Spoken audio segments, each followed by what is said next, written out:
Saudara Zikrullah merupakan Esko Pemuda PAS Malaysia.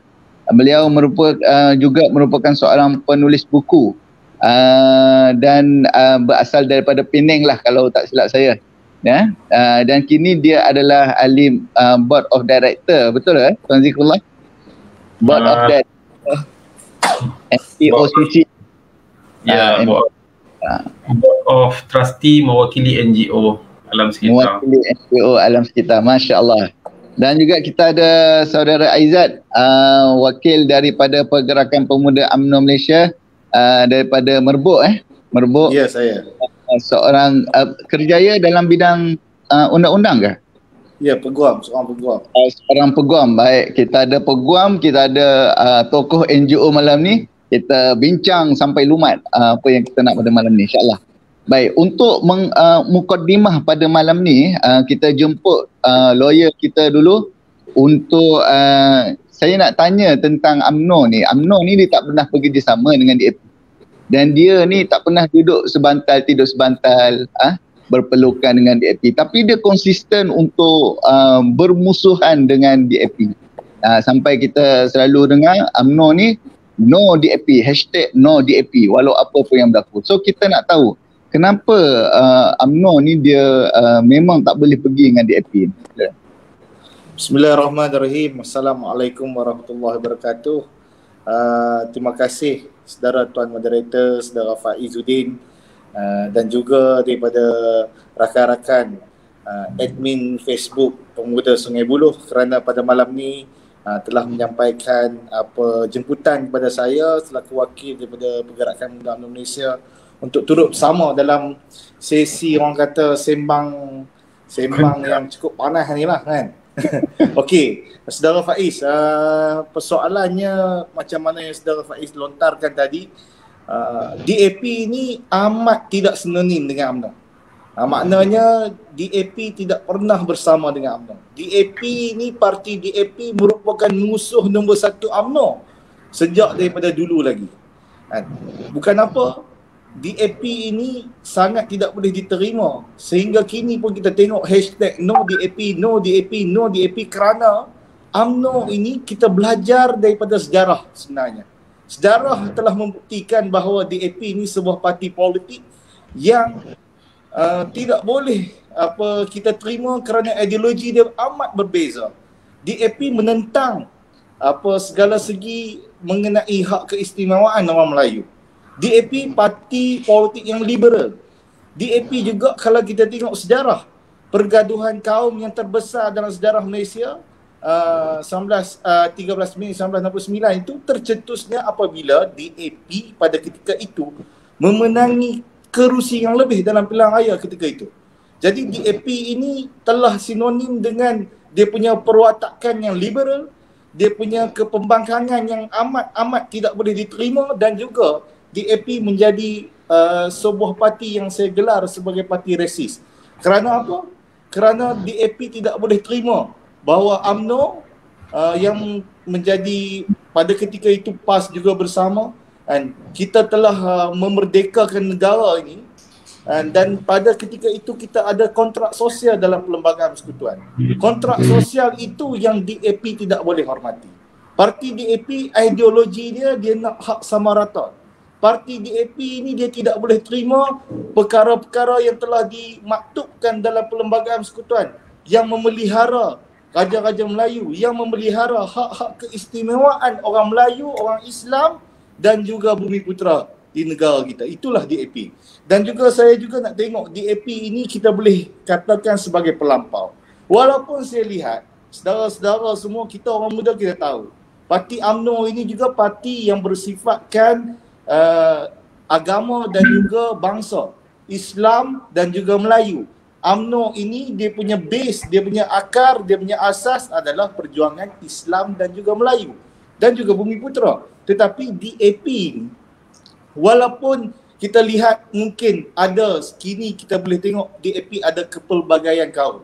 Ada wakil bangsa India, ada wakil bangsa Melayu juga dalam DAP, tetapi ideologi yang diperjuangkan oleh DAP ini satu ideologi yang radikal. Maknanya apa yang dibuat oleh DAP ini sesuatu yang di luar daripada norma yang boleh diterima oleh orang Melayu dan sebagainya.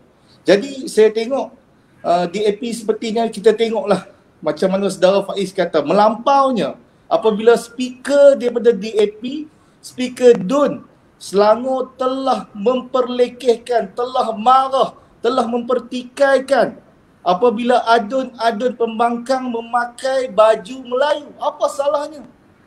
Baju Melayu itu baju yang melambangkan ketuanan Melayu. Baju Melayu itu penuh kesopanan, kesusilaan yang ada pada sifat-sifat seorang Islam.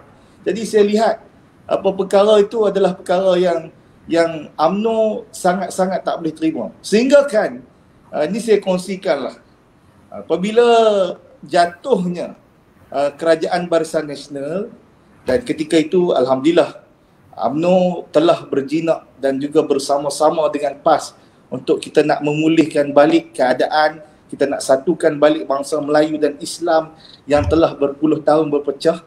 Tetapi UMNO tetap berpegang prinsip walaupun ada tawaran, walaupun bolehlah ditawarkan nak bekerjasama, nak menjadi kerajaan bersama DAP, kita tolak. Sebab apa? Kita tak mahu kuasa kalau kita perlukan kuasa untuk kita nak bersama DAP. Itu adalah penegasan UMNO. UMNO di mana semua peringkat orang muda dalam parti, sama ada yang golongan pertengahan ataupun yang telah lebih senior pun, kita ada pendirian yang sama. DAP kita tak boleh terima sebab yang saya rasa, yang saya sebut asas yang saya sebutkan tadi lah, saudara Faiz.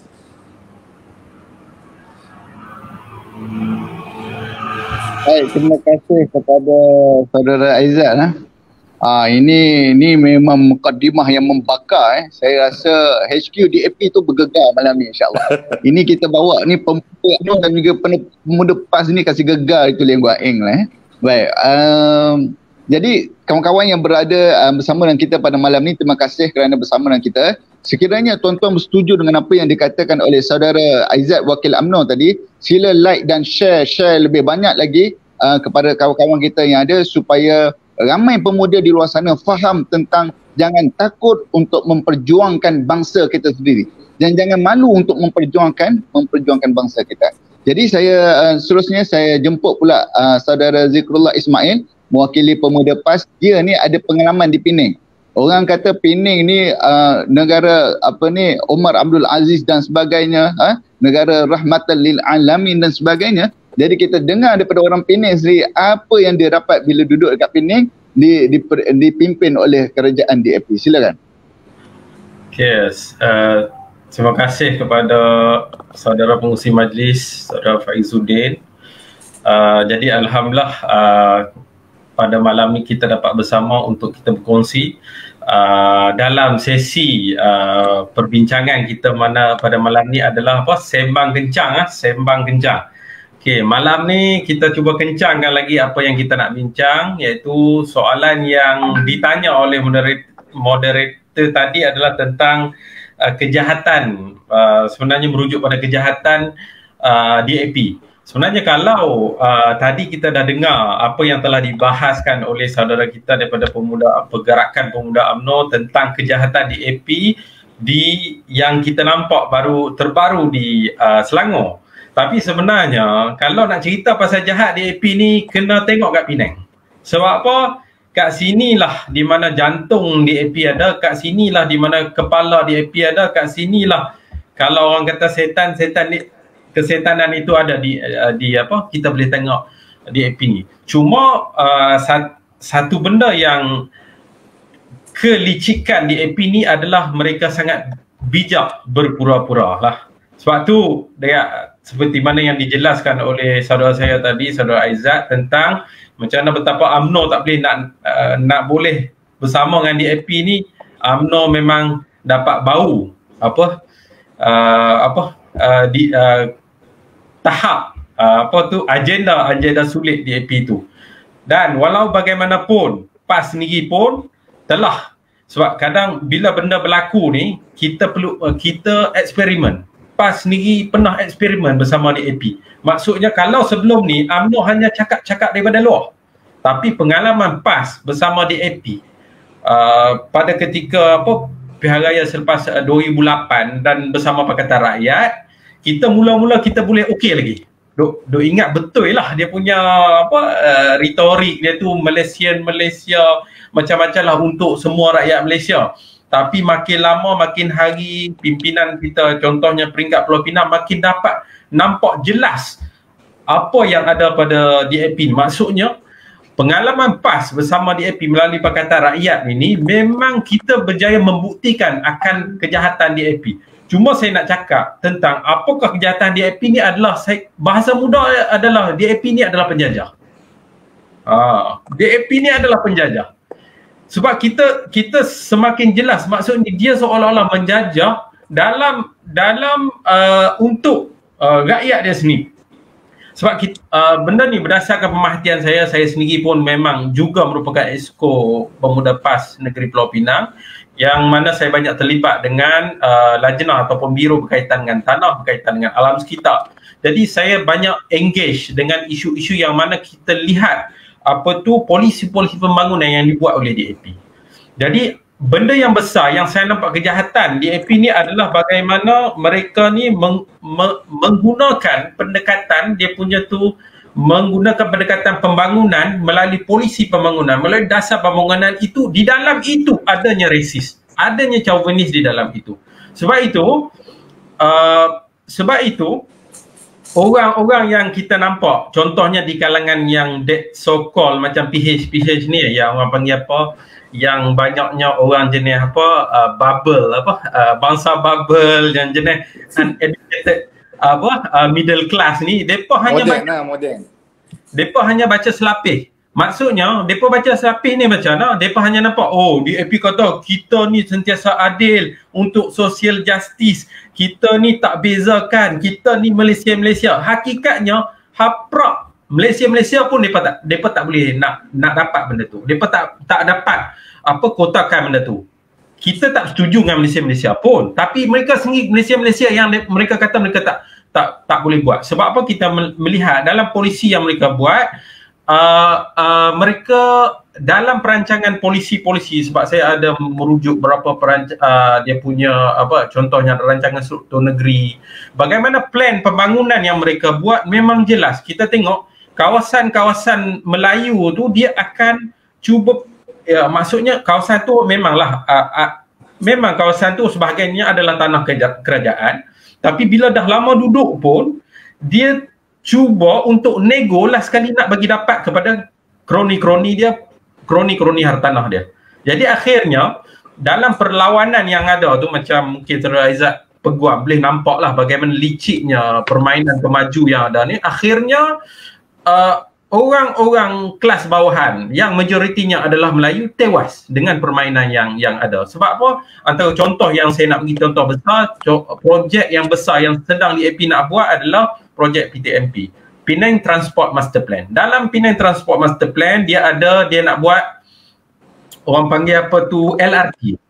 Saya meneliti plan-plan LRT, jajaran LRT tu. Bagaimana dia lukis adalah laluan LRT tu adalah laluan yang mana kawasan tu adalah kawasan tempat orang Melayu meneroka. Kampung-kampung orang Melayu meneroka. Memang dia lukis kena dekat majoriti kawasan orang Melayu. Tapi kalau kawasan yang orang yang nak bagi undi kepada dia, kita tahu siapa nak bagi undi kepada dia, maksudnya die hard for dia punya fixed deposit pengundi dia, yang mana kita tahulah majoritinya adalah masyarakat Cina lah, yang mana dia boleh bagi pelbagai benda yang dia boleh bagilah untuk jaga undi dia tak ganggu sangat. Tapi kawasan orang Melayu dia ganggu sangat lah. Antara kesnya ada satu lagi isu, ada satu masjid yang mana plan asal telah keluar satu fatwa daripada mufti lah, menyatakan bahawa masjid akan berada di kedudukan sekian-sekian. Tapi disebabkan yang terbaru, bila mana jadi laluan LRT itu sebenarnya melalui di luar kawasan masjid lah, iaitu isu Masjid Sungai Libung Besar. Tiba-tiba entah bagaimana selepas masjid tu dirobohkan, sebab masjid tu nak bina balik, dah ada dana yang cukup lah untuk bina balik. Bila masjid tu robohkan, tiba-tiba kerajaan negeri datang balik untuk deal dengan masjid untuk lalu di atas tanah masjid. Jadi berlaku pertikaian yang panjang lah. Akhirnya, walaupun akhirnya majoriti daripada AJK Masjid Sungai Buang Besar dan pengurusi masjid membantah, kata tak boleh lalu sini sebab ini kita janji asal lalu ke luar, tapi tiba-tiba lalu ke atas. Dan akhirnya kita tak boleh buat apa sebab kuasa memang letak kat DAP. Kuasa letak kat DAP. Akhirnya terpaksalah sebab apa? Mereka menyatakan kawasan dia nak lalu atas masjid itu adalah kawasan reserve jalan. Cuma persoalannya yang kita nak tanya, yang masih mereka tak jawab adalah reserve jalan dulu ke masjid dulu? Sebab masjid tu dah lama. Tahun 1890 ke macam tu dah ada dah. Dia boleh cakap reserve seolah tanah tu adalah reserve jalan. Kita kata masjid dia reserve jalan lah. Selain daripada tu adalah isu yang kita tengah bawa sekarang adalah isu Penang South Reclamation. Penang South Reclamation ni adalah bagaimana kawasan tu di bahagian selatan Pulau Pinang dia nak buat 3 pulau. Yang mana kawasan 3 pulau ni adalah kawasan sosioekonomi dan sosio budaya majoriti orang Melayu. Jadi kawasan tu adalah kawasan nelayan untuk cari makan. Jadi dekat situ juga dia nak pecahkan lagi supaya kawasan-kawasan itu dibangunkan yang akhirnya kita tahu dia takkan letak rumah mampu milik orang Melayu kat situ. Dia takkan letak rumah mampu milik orang kelas-kelas bawahan yang terdiri daripada orang Melayu kat situ. Dia takkan bagi sebab tanah di Pulau Pinang ni sangat mahal. Kalau dia tambak dan dia bagi banyak dekat orang yang nak bayar sikit, rugilah. Jadi dekat situ kat situ pun kita dah nampak lah agenda halus yang resis tu berlaku lah melalui agenda pembangunan yang mereka buat. Jadi kalau kita nak tengok dari sudut politik pula, bila mana ada pertambahan pulau yang mana besarnya 4,500 ekar, total 3 pulau yang nak dibuat tu, yang akhirnya menyebabkan terkesannya kawasan majoriti orang Melayu kat situ, akan ada kemungkinan selepas ini akan bertambah kawasan yang perlu dibuat dun kat situ. Jadi kawasan tu automatik kita tahu akan diletakkan aset-aset yang mahal yang mana orang Melayu, orang kelas bawahan yang mana majoriti orang Melayu tak mampu beli. Secara tak langsung mesej yang kita nampak kat situ bila kita baca planning ni adalah kita nampak itu adalah satu pendekatan politik yang mana mereka gunakan melalui dasar-dasar pembangunan yang mereka buat adalah untuk meminggirkan kuasa orang Melayu melalui seat-seat politik, seat-seat seat-seat untuk potensi untuk kawasan Dewan Undangan Negeri yang baru. Jadi akhirnya sebab sekarang ni untuk menguasai Pulau Pinang DAP memerlukan juga undi-undi kerusi-kerusi daripada sebelah pulau. Tapi jika berlaku tambakan 3 pulau tu nanti, automatik kita akan nampak kawasan tu adalah kawasan high class dan kawasan tu sukar orang Melayu nak bertahan di situ. Orang Melayu akan naik ke jambatan, akan terus ke tanah besar dan kita nampak kalau bertambah kursi dun di situ, satu masa nanti yang mana kita nampak sekarang ni walaupun PAN sedang bertanding kat situ, PKR bertanding kat situ yang mana kita tahu wakilnya adalah Melayu, satu masa nanti DAP mungkin buat masa ni boleh berkawan-kawan lagi dengan Parti Amanah Nasional, boleh berkawan-kawan lagi dengan PKR yang mungkin ada wakil Melayu kat situ. Satu masa lagi maksudnya mereka ni hanya menjadi anak tangga untuk DAP menguasai Pulau Pinang seluruhnya. Jadi itu saya nak tegaskan bagaimana licik dan DAP, resisnya adalah closet resist. Resist dalam mana? Kita kena melihat dalam planning yang mereka buat dan sangat jelas kerakusan, penjajahan, pecah dan perintah yang mereka buat melalui dasar-dasar mereka yang sangat jelas, yang sukar dipahami oleh kelompok-kelompok PH dia punya level dia adalah bangsa bubble yang dia tak yang hanya bermain di media sosial, dia tak baca pun polisi dalam kerajaan negeri. Saya rasa mungkin saya kat itu saja. Baik, terima kasih.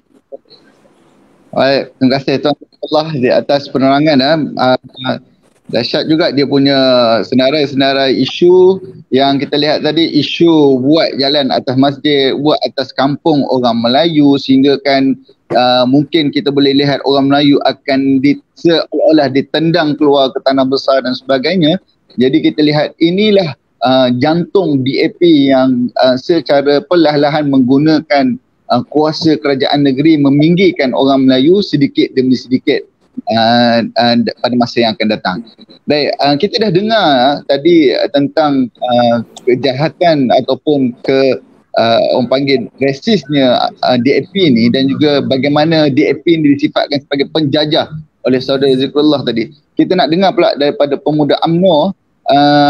Jadi kenapa pemuda Malaysia ni, tidak kira lah bangsa apa pun, tapi dia rakyat Malaysia dan pemuda, kita mesti lawan dengan DAP ni? Okey, sedap dengar kepuasan sahabat saya tadi, saudara Fazlullah. Dia kira dia orang Penang, dia tahulah macam-macam isu yang melanda kan.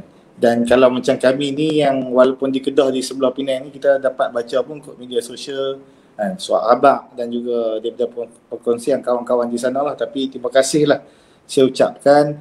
Dan apa Tuan Moderator, kenapa bukan DAP? Pertamanya, sebagai orang muda kita kena tahu apa asas ideologi parti DAP ini. Parti DAP ini dia merupakan parti yang memegang ideologi sosialis. Sosialis ni yang dia nak bawa, sosialis dalam pelbagai segi.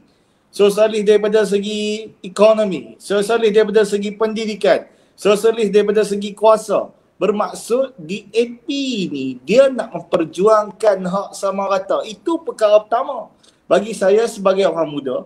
Walaupun macam mana saudara Fazlullah sebut tadi, mungkin sekarang orang muda yang lebih cenderung kepada media sosial, bangsa, bubble dan sebagainya. Tetapi asasnya kita kena tahu bahawa kita hidup kemakmuran bersama rakyat, antara bangsa ataupun antara agama ni. Asasnya macam saya sebut tadi, kita berpegang kepada persefahaman yang ada, iaitu walaupun kita sekarang ni seperti orang Melayu, orang Islam, kita ada kelebihan, kita ada keistimewaan yang telah dipelihara dalam perlembagaan persekutuan. Tetapi kita boleh lihat kerajaan UMNO seperti contohnya. Kita dulu jadi kerajaan 60 tahun, kita tidak bersifat rasis dengan mengetepikan segala kepentingan bangsa India dan bangsa Cina. Bermaksud, sama juga saya tengok dengan PAS. Sama juga apa itulah PAS dan UMNO hari ini. Kita nak sedarkan kepada orang muda, kenapa kena tolak DAP? Sebab apa yang diperjuangkan ideologi asal itu tak betul. Dan tak bersesuaian langsung dengan negara kita. Sebab negara kita ini, seperti saya kata, asasnya dulu kita bina kontrak sosial yang cukup baik. Tetapi bila ada datangnya ideologi seperti DAP ni, sebenarnya dia telah membuat bahawa kita tak boleh duduk dengan tenteram. Sebab DAP lah yang memulakan pergaduhan antara kaum. Perjuangan DAP juga yang telah menjadikan ketidakselesaan hidup antara bangsa Melayu, bangsa Cina dan bangsa India. Sedangkan kita dah ada perkara yang telah terbentang dengan cukup baik. Sama rata itu tidak kita nak juga bahawa peluang pendidikan itu perlu diberikan kepada anak-anak Melayu, anak-anak Cina dan juga India dan juga bumi putera yang lain. Tetapi inilah negara Malaysia ini terbentuk dengan gugusan majoritinya adalah kaum Melayu dan juga yang beragama Islam. Itu yang kena hormat. Maknanya anda Cina, anda kena faham. Kamu India, kamu kena faham bahawa inilah majoriti yang ada bangsa Melayu dan juga agama Islam. DAP kawan-kawan kena tengok. Kita dah bagi peluang. Ada orang kata dulu apa salahnya kalau bagi DAP perintah negara. Kita tengok apa yang jadi 22 bulan Pakatan Harapan memerintah negara seperti mana yang kita semua sedia maklum. Walaupun Perdana Menterinya seorang Melayu, seorang Islam, kan, Perdana Menteri yang jadi 2 kali tu, walaupun Perdana Menteri itu Melayu dan Islam, tetapi kerajaan pada ketika kerajaan PH itu ditunjangi majoritinya oleh parti DAP.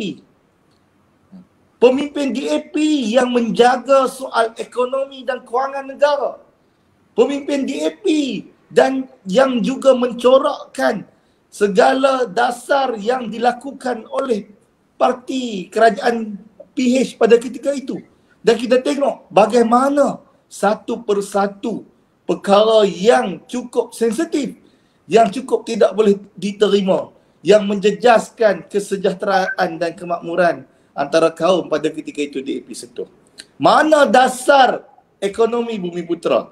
DAP ketika itu Lim Guat Eng di Kementerian Kewangan dibantu oleh Tony Poh, macam-macam perkara yang mereka buat untuk cuba menghapus apa kita punya ketuanan Melayu. Juga ada pelbagai planning, pelbagai dasar, pelbagai polisi yang dia nak buat. Contohnya, sebelum ni saya tengok di Kementerian Kewangan, sebelum ini kita ada sesuatu kerja, sesuatu projek itu yang kita khususkan untuk kontraktor syarikat-syarikat Bumiputera. Tetapi apabila Lim Guat Eng ada di situ, dibantu oleh setiausaha politiknya Tony Poh, dah mereka nak buang dan mereka buat secara tender terbuka dan juga hapuskan special quota untuk Bumiputera masuk tender. Jadi itu adalah antara perkara kecil yang mereka lakukan. Belum lagi kita sentuh soal banyak lagi planning yang juga mereka cuba buat. Sepertinya kita tengok, saya pernah berkhidmat di Kementerian Pendidikan sebelum zaman Pakatan Harapan ni. BN pada ketika itu kita ada juga parti MCA yang mewakili kaum Cina. Kita ada parti MIC yang mewakili kaum India. Dan kita boleh lihat bagaimana kesederhanaan itu penting. Kesederhanaan MIC dan MCA dalam memperjuangkan mereka punya ideologi itu telah memastikan bahawa perkara-perkara sensitif kaum dan juga bab agama ni tak dah kacau bilau. Itu yang cukup asas. Tetapi apabila DAP mereka dah ada kuasa di Putrajaya, apa yang DAP buat? DAP dah merobek perkara itu apabila DAP dia lebih terlampau. Maknanya bukannya kita nak kata anak-anak Cina, anak-anak India tak boleh dapat peruntukan daripada kerajaan. Tetapi biarlah setimpal. Kerana kita kena tahu majoriti yang ada di bumi Malaysia ini adalah Melayu dan Islam. Kita tak ketepikan seperti saya kata, tetapi kita juga biarlah tidak melampau, biarlah berbaloi, biarlah kena dengan jumlah penduduk yang ada di dalam negara ini. Saya juga lihat menjelang PRU 15 ini, kita tahu pilihan raya boleh berlaku pada bila-bila masa. Maknanya kita dah tahu kita kena sebagai orang muda ni, kita boleh buat analisa sendiri. Saya yakin rakan-rakan kepimpinan PAS di semua peringkat pun seperti mana UMNO, PAS lagilah. Sebab PAS pernah bekerjasama dengan DAP. Jadi mereka cukup tahulah betapa teruknya, betapa macam yang kawan saya kata ni, boleh kata setannya DAP ni, kita boleh tahulah. Tetapi kita hari ni, saya mengajak kawan-kawan anak-anak muda Malaysia yang menonton ataupun lepas ni membaca apa saja tulisan daripada PAS dan UMNO, DAP perlu ditolak sekeras-kerasnya dalam PRU yang ke-15 ni, kerana DAP apabila berkuasa jelas terbukti DAP cuba mengubah landscape Malaysia. DAP cuba mengubah Malaysia. Maknanya dia tak boleh jadi seperti mana Malaysia yang sedia ada. Dan juga kita lihat kawan-kawan satu, DAP selalu sebut tentang rasuah. DAP selalu sebut bersihkan, tolak kronisme, nepotisme dan sebagainya. Tetapi kawan-kawan boleh lihat, DAP juga telah membuktikan dia telah melindungi perasuah. Kita boleh lihat bagaimana apabila DAP mempunyai kuasa, terus yang dinaikkan ke mahkamah untuk pengadilan kes rasuah juga dibersihkan begitu saja. Mereka melindungi perasuah. Tetapi dan juga DAP juga pada ketika itu mereka katakan tidak ada kronisme. Kita boleh lihat beberapa bulan yang lepas Menteri Kewangan kita yang berhormat Senator Tengku Zafrul, dia telah revealkan berapa banyak tender-tender secara direct nego, tidak melalui proses tender terbuka, telah diberikan ketika Lim Guan Eng, seorang pemimpin DAP, dia memegang Kementerian Kewangan. Jadi apa yang diperkatakan oleh DAP itu tak betul. Apa yang mereka sebut itu belakang mereka buat lain. Sebab itu kita kena tolak. Sebab DAP ini parti segala bapa kepada parti yang juga munafik. Dia ni bukan tahap munafik biasa-biasa ni. Dia munafik, dia segala bapa kepada munafik. Jadi kita tak boleh pilih parti munafik yang menipu, yang hanya pandai berkata-kata, tetapi daripada segi perbuatannya dia buat lain daripada apa yang diperjuangkan di mata rakyat. Sebab itu kita tak boleh lagi tertipu lagi sekali. Kita tak boleh lagi nak menggadaikan masa depan negara kepada parti DAP yang tidak bertanggungjawab, parti DAP yang semestinya akan mengubah Malaysia yang sudah aman dan sejahtera sebelum ini. Jadi yang itulah kot saudara tuan moderator. Banyak lagi kalau nak cerita pasal DAP ni, saya rasa esok tak habis. Tapi itulah kita jemput ramah nanti yang saya boleh komen lah. Tak cukup kita forum santai, sembang kencang tak cukup, kita tak buat boleh. Dia tak cukup dengan sembang Boleh kita take note dalam list kita ceramah habis-habisan sampai lumat DAP insya-Allah. Kita live tak payah tidur malam tak apa. Saya segan sebenarnya duduk dengan orang utara ni. Saya ni orang KL je, kita tak reti orang Sungai Buloh Jadi kita banggalah orang utara main Sungai Buloh ni cerita tentang DAP. Kalau orang Sungai Buloh tak faham lagi, tak tahulah.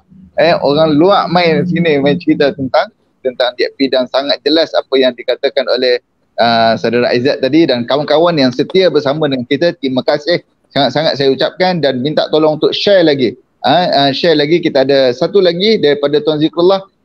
Kita nak tahu juga selepas daripada PAS merasa peritnya berhubungan dengan DAP ni, jadi apa strategi PAS? Sebab saya tengok di antara misi-misi PAS iaitu membenamkan DAP daripada politik Malaysia ni, dan kita jemput Tuan Zikrullah, insya-Allah. Silakan. Okey, terima kasih kepada Tuan Moderator. Dia tanya strategi. Tapi saya mungkin akan ulas strategi. Kita tak ulas, cuma saya akan kongsi tentang pendekatan yang boleh kita gunakan untuk pastikan DAP ni ditumbangkan dalam politik Malaysia. Jadi alhamdulillah pasca perubahan baru ni yang menyebabkan DAP telah tertendang keluar daripada menguasai kerajaan persekutuan. Itu adalah satu ruang ataupun sebenarnya kita panggil macam manfaat ataupun keselamatan yang besar untuk Malaysia setelah berlakunya perubahan tersebut. Sebab makin lama sebenarnya makin terdesaknya, makin rasa resah dan gelisahnya rakyat bila mana DAP berada di posisi memegang posisi penting, iaitu Kementerian Kewangan di dalam kerajaan Malaysia. Cuma sebelum saya nak bahas tentang pendekatan yang perlu kita gunakan untuk menjatuhkan DAP, saya nak tambah 3 poin besar untuk kita kenal betul-betul kejahatan DAP yang menyebabkan nanti bila sebut tentang apakah langkah dan pendekatan yang kita perlu guna untuk jatuhkan DAP ni, kita jadi betul-betul rasa berkobar-kobar dan serius untuk laksanakannya. Iaitu benda pertama yang perlu kita lihat, saya nak tambah sikit poin yang mungkin dah disentuh oleh saudara Aizat tadi, tentang DAP ni, kejahatan DAP ni adalah bila mana sistem dia adalah orang panggil, ni bahasa macam tinggi sikit lah, orang panggil korporatokrasi. Korporatokrasi ni kalau tengok kat Wikipedia ni adalah satu sistem yang mana dia buat sekarang ni adalah satu economic or political system, sistem ekonomi dan sistem politik yang dikawal oleh korporat dan mempunyai interest ataupun kepentingan korporat. Sebab apa? Kita nampak isu ni isu besar sebenarnya. Kadang orang nampak tak nampak. Sebab orang nak nampak macam DAP ni bagus sangat kan.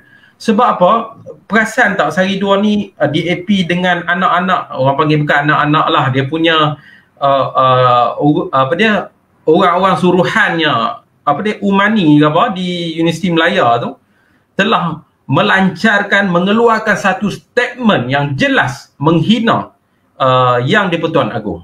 Jadi kat sini mereka sendiri, mereka cuba sembunyikan tangan mereka dan mereka merekrut bangsa-bangsa yang sedemikian, generasi mahasiswa yang sedemikian untuk mencabar sistem asas yang penting sebagai payung terhadap negara ini. Mereka cuba buat pelbagai naratif seolah-olah raja tu sangat jahat dan pelbagai kejahatannya. Dia cuba nak kaitkan macam raja kat Malaysia ni macam raja dekat Perancis, macam raja yang jahat kat dalam dunia lain lah.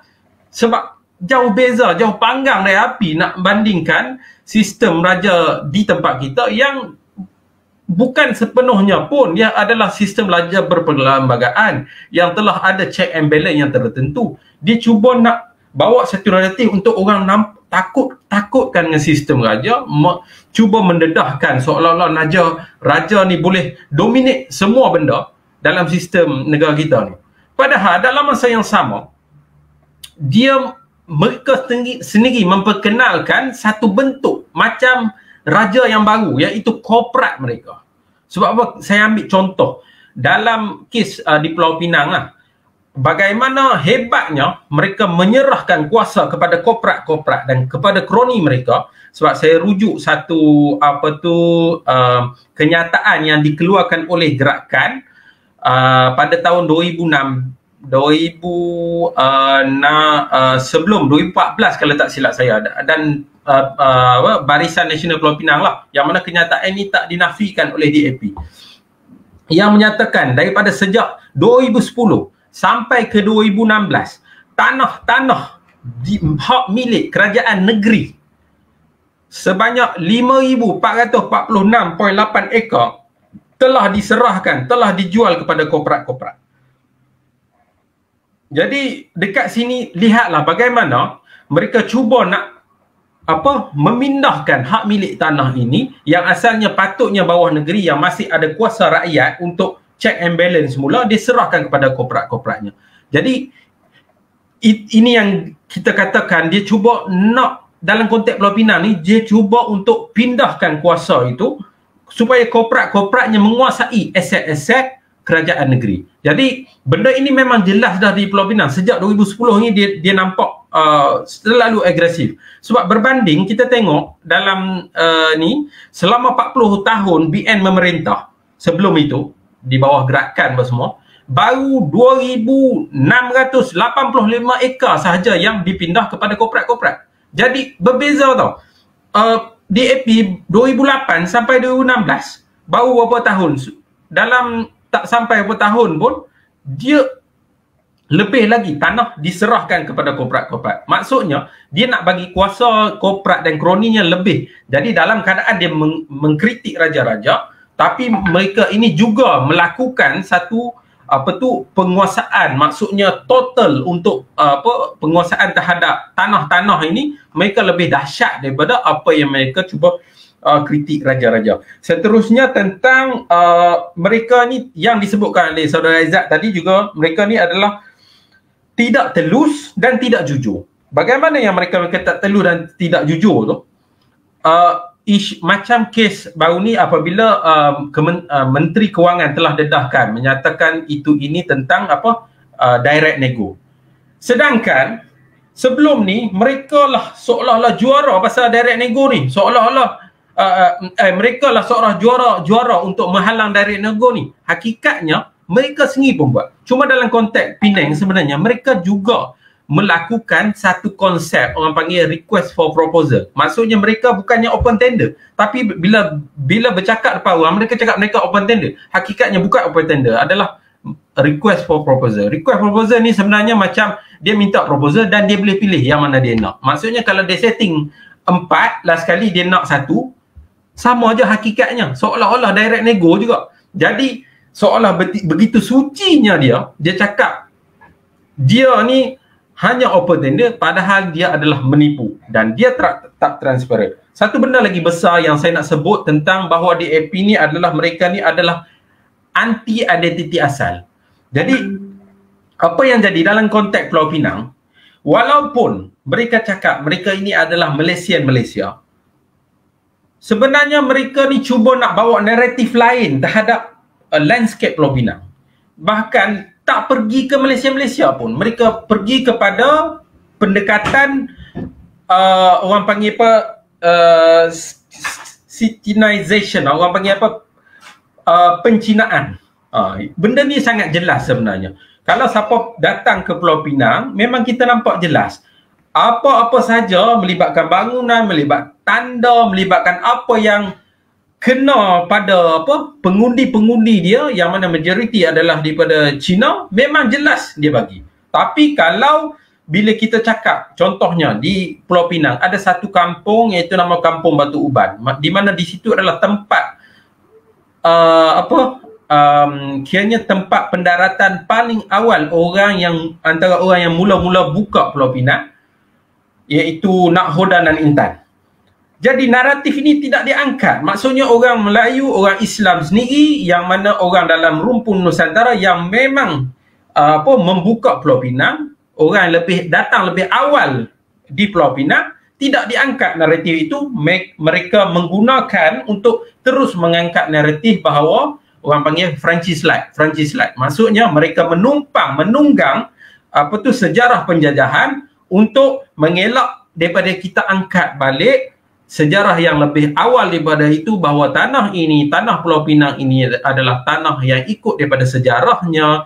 Naratif awalnya adalah naratif daripada bangsa rumpun Melayu dalam sekitar Nusantara. Okey, kita pergi pada pendekatan bagaimana untuk kita untuk pastikan kita untuk menghumban DAP ni supaya terus dikalahkan, terus terkeluar dalam lanskap politik Malaysia. Sebab kalau Pulau Pinang memang agak mencabar, tapi paling penting dengan kita kenali kejahatan DAP di Pulau Pinang, insya-Allah selepas ni di Selangor kita, terutama di Selangor kita akan dapat baliklah melalui kerjasama Muafakat Nasional PAS dan UMNO. Okey, saya nyatakan tentang pendekatan yang kita boleh gunakan untuk untuk memastikan tumbangnya DAP, iaitu dalam PAS sendiri telah memperkenalkan 7 ciri budaya politik matang dan sejahtera. Saya baca sekali lalu lah. Pertama, PAS menekankan tentang politik bertunjangkan prinsip. Apa-apa saja adalah prinsip. Seperti mana saudara Aizat sebut tadi. Soal prinsip. Prinsip kita adalah kita untuk memastikan negara ini mempunyai identiti asalnya yang tersendiri, mempunyai resepi keharmonian yang tersendiri. Jadi tunjang pada prinsip ini, itu yang PAS kita cuba perkenalkan. Seterusnya prinsip terusnya politik dakwah dan amal makruf nahi munkar. Jadi benda ni kita boleh lihatlah dalam konteks dekat seluruh Malaysia ni pun DAP dah mula bawa agenda LGBT semua tu kan. Benda tu adalah satu benda yang kita rasa tak sesuai dalam norma masyarakat Malaysia.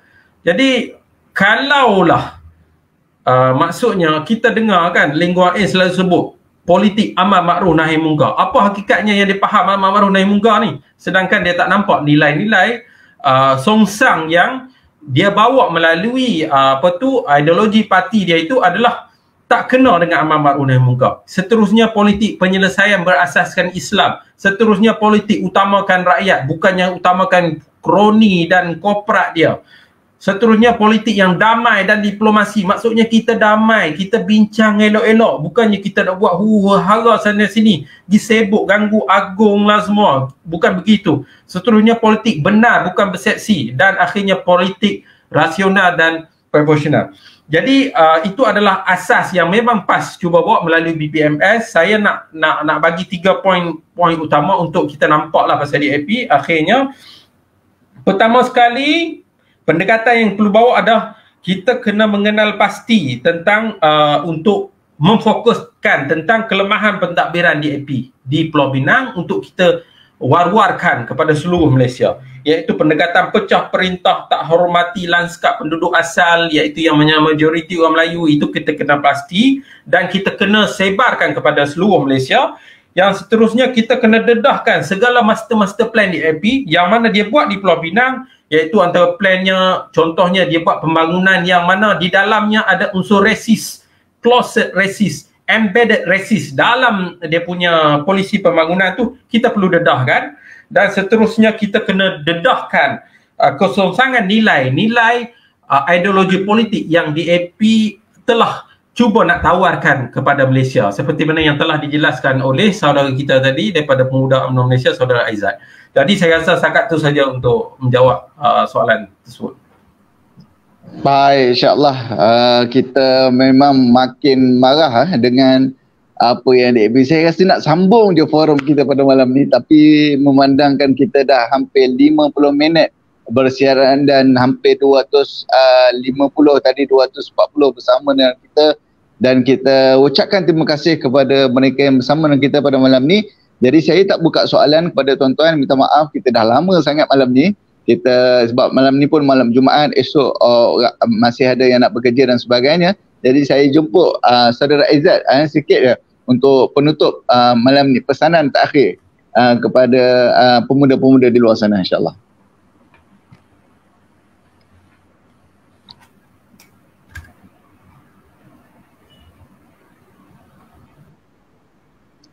Tuan Aizat, kita tak dengar suara.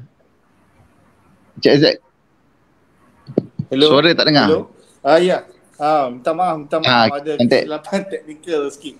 Okey, terima kasih kepada sahabat saya, Tuan Moderator, Saudara Faiz, dan juga tahniahlah sahabat Saudara Zikrullah, kupasan yang cukup baik 3 perkara tadi. Cuma dalam kita nak merumuskan pertamanya dah menjadi satu tanggungjawab kita lah sebagai orang muda, kita pemuda PAS, pemuda UMNO ataupun mana-mana pemuda yang tidak mempunyai keahlian mana-mana parti yang di luar sana pun, marilah kita bersama untuk tolak DAP. Sebab apa? DAP ini terutamanya kepada pemuda-pemuda Islam, kan? DAP ini adalah parti yang mungkar. Kita boleh tengok juga hadis Rasulullah sallallahu alaihi wasallam, "Man ra'a minkum munkaran falyughayyirhu bi yadihi, fa illam yastati' fa bi lisanihi, fa illam yastati' fa bi qalbihi wa ad'aful iman." Di mana hadis itu bermakna barang siapa yang melihat satu kemungkaran, maka kita hendaklah merubahnya dengan tangan yang pertama. Kalau tak mampu, kita gunakan lisan, iaitu percakapan. Dan kalau teguran. Dan juga kalau kita tak mampu, maka seterusnya kita simpanlah dalam hati. Kita benci, tanam kebencian kepada DAP, dan kalau kita sekadar dalam hati itu, itulah selemah-lemah iman. Jadi itulah ramuan yang perlu ada di kalangan pemuda. DAP ini ingat parti yang mungkar. DAP ini rasis. DAP ini jahat. DAP ini boleh meruntuhkan kesejahteraan dan kemakmuran negara. Jadi dah menjadi tanggungjawab kita. Tadi kita gunakan kuasa kita, tangan kita untuk buang undi dalam pilihan raya umum yang ke-15 ni. Kita bermula hari ni, bermula malam kita tulis no DAP, no DAP, no DAP. Tanamkan berkali-kali bahawa kejahatan, ketidakadilan dan juga parti DAP ni yang tak sesuai di Malaysia ini, dan seterusnya kita bercakaplah walaupun dengan rakan-rakan kita satu orang, dengan ahli keluarga kita, dengan ibu bapa kita, dengan kawan-kawan, adik-adik kita, rakan sekerja kita, bahawa janganlah anda sesekali menyokong ideologi parti DAP, dan seterusnya tanam dalam hati. Kita bungkuskan DAP daripada negara ini dan seterusnya. InsyaAllah saya percaya dalam PRU 15, kalau kita boleh ketepikan, kita boleh kalahkan sampai lumat parti DAP ini, maka Malaysia 100-200 tahun lagi akan menjadi sebuah negara yang sejahtera. InsyaAllah PAS dan UMNO akan terus memimpin negara dengan cukup baik, muafakat nasional, dan kita dah ada persefahaman yang baik, kita juga ada pengalaman yang cukup baik perintah negara dan beberapa negeri, dan saya percaya adudan ini tanpa mengetepikan sebarang bangsa-bangsa ataupun agama lain, kita boleh menjadi sebuah kerajaan yang berdaya saing dan maju dengan lebih baik selepas ini. Sekian, terima kasih. Baik, terima kasih penutup yang sangat baik daripada Pemuda UMNO. Seterusnya kita jemput daripada penutup PAS. Sedikit, Tuan Zikrullah. Okey, sana. Jadi saya dah bicara panjang. Saya nak guna 3 poin besar saja untuk sebagai penutup. Untuk kepada pemuda-pemuda di luar sana, kita kena pastikan untuk kita sentiasa mengkaji, untuk memahami daripada kita terus ditipu daya oleh segala kata-kata manis yang dibawa melalui dibawa oleh Pakatan Harapan, terutamanya yang Pakatan Harapan ini kita maklum kingmakernya adalah DAP. Jadi 3 benda saya nak sebut. Pertama sekali, bila kita tengok DAP, kita kena faham ciri yang pertama dia adalah penipu. Dia tipu. Dia cakap dia tak ada dia hanya open tender, tapi dia tipu sebenarnya. Dia tipu. Dia cakap dia Malaysia, tapi bukan dia Malaysia, dia sebenarnya pencinaan. Maksudnya kita dengan Malaysia pun kita tak boleh terima dah, tapi pencinaan lagi kita tak boleh terima. Tak percaya, mai Penang kita cerita. Ya, okey, itu poin yang pertama pasal DAP. Yang kedua, DAP ni adalah parti yang paling resis. Resisnya dari dalam. Kita tengok luar tak nampak. Kat luar dia akan cakap amar ma'ruf nahi munkar, kita ni adil. Kat dalam dia paling resis. Buktinya saya ada saksi, kawan saya memang orang Cina juga di Pulau Pinang. Memang jelas. Bahkan mereka ni sampai tak boleh tolerate dah. Sebab mereka ni ada di kalangan kawan-kawan saya di kalangan NGO yang sebelum ni ingatnya DAP ikhlas lah untuk buat perubahan, untuk bagi kesamarataan kepada rakyat Pulau Pinang. Rupanya resisnya sangat dalam. Jadi poin yang kedua adalah resis. Yang ketiga adalah DAP adalah hipokrit. Ingatlah hipokrit. Hipokrit ni macam mana? DAP ni perangai dia adalah akan menunggang siapa saja. Dia akan menunggang agamawan, dia akan menunggang geng-geng liberal. Geng-geng liberal yang mana siapa-siapa yang mungkin pro liberal lah. Saya sebenarnya terbuka soal liberal ni sebab liberal ni pun banyak tafsiran sebenarnya. Cuma kadang liberal yang ada ni kadang-kadang pura-pura liberal pun ramai, padahalnya mereka ni resis. Okey. Geng-geng liberal yang ikhlas liberal ni pun ditunggangkan oleh DAP. Akhirnya kita nampak masa zaman PH, agenda liberal banyak tak boleh jadi juga sebab DAP dengan pencinaan dia tersebutlah. Dan menunggang siapa lagi? Sudah tentu menunggang Melayu lah, sebab banyak kes kat Pulau Pinang ni pun lah kali dia menunggang Melayu untuk handle isu-isu dengan orang Melayu. Orang Melayu nampak wakil bila mai pakai songkok, mai pakai kepiah, settle lah. Jadi akhirnya terlepaslah segala benda-benda penting. Bahkan dia sampai tahap menunggang sosialis pun.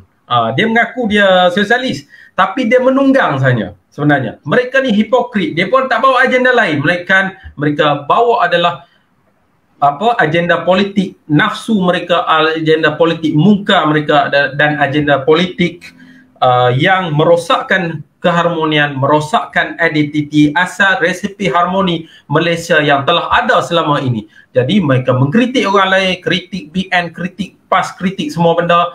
Itu adalah kritikan yang memang berasaskan 3 sikap, 3 ciri utama tadi, iaitu penipu, resis dan hipokrit daripada mereka. Jadi saya seru kepada semua pemuda-pemuda di luar sana, ingat 3 poin ni, jangan mudah percaya, buat kajian, teruskan pembacaan. InsyaAllah kita akan menemui kebenaran bahawa DAP adalah parti yang sangat tak sesuai dan tak sihat dan tidak baik untuk masa depan Malaysia.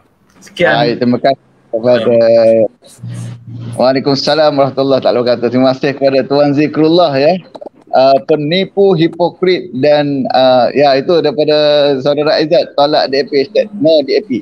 Jadi kita seru pada malam ni kita berikrar, Pemuda PAS dan juga Pemuda UMNO akan memastikan gerakan gelombang menolak DAP. Esok kita kasih can sebab Agong suruh bekerjasama. Lepas daripada bajet ni diluluskan, kita akan pastikan DAP malu muka untuk jalan di depan-depan secara berdabik dada di hadapan orang Melayu.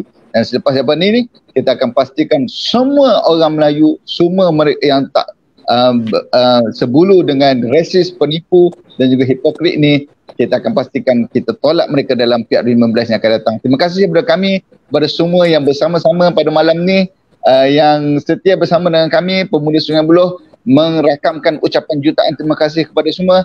Apa yang baik itu daripada Allah SWT, apa yang kurang itu daripada kelemahan kami. Aku li hadza wa astaghfirullahal azim li wa lakum. Wassalamualaikum warahmatullahi taala wabarakatuh. Assalamualaikum. Assalamualaikum.